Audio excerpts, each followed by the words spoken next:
আজ রান্না হবে বিউলির ডাল আলু পোস্ত। প্রথমে বিউলির ডালটাকে আমি শুকনো কড়াইতে ভেজে নেব। একটা সুন্দর গন্ধ বেরিয়েছে, নামিয়ে নেব। নিয়ে পরিষ্কার করে আমি ধুয়ে নেব। প্রেশার কুকারে আমি পরিমাণ মতো জল নিয়ে ধুয়ে রাখা ডালটা দিয়ে দেবো, একটু সামান্য নুন চিটিয়ে দেবো, দিয়ে আমি প্রেশার কুকারটা আটকে দেবো। দুটো সিটি দিয়ে প্রেশার কুকারটা আমি খুলে নিয়েছি। দেখো কত সুন্দর ডালটা সেদ্ধ হয়েছে। এই সময় আমি পরিমাণ মতো জল দিয়ে আরও একটু ঘাটিয়ে নেব, নিয়ে একটু গরম করে নামিয়ে নেবে। এদিকে বেশ কিছুটা সর্ষের তেলে আমি মৌরি, তেজপাতা, শুকনো লঙ্কা, আদা বাটা, লঙ্কা বাটা দিয়ে নুন হলুদ দিয়ে একটু কষিয়ে নেব। নিয়ে ডালটা আমি ঢেলে দেব। ডালটা পুরোপুরি আমি ভালো করে ফুটে উঠলে আমি দিয়ে দেবো সামান্য চিনি আর মৌরি বাটা দিয়ে নামিয়ে নেব।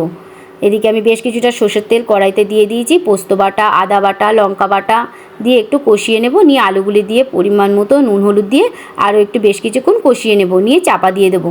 20 মিনিট হলেই আমার কমপ্লিট পোস্তটা। এবার আমি ভাত বেড়ে নিয়েছি আর পোস্তটা নিয়ে নিলাম, ডালও নিয়েছি। এবার সমস্ত কিছু আমি পাতে বেড়ে নেব। নিয়ে এবার স্বাদে মুখে দিতেই ফাটাফাটি।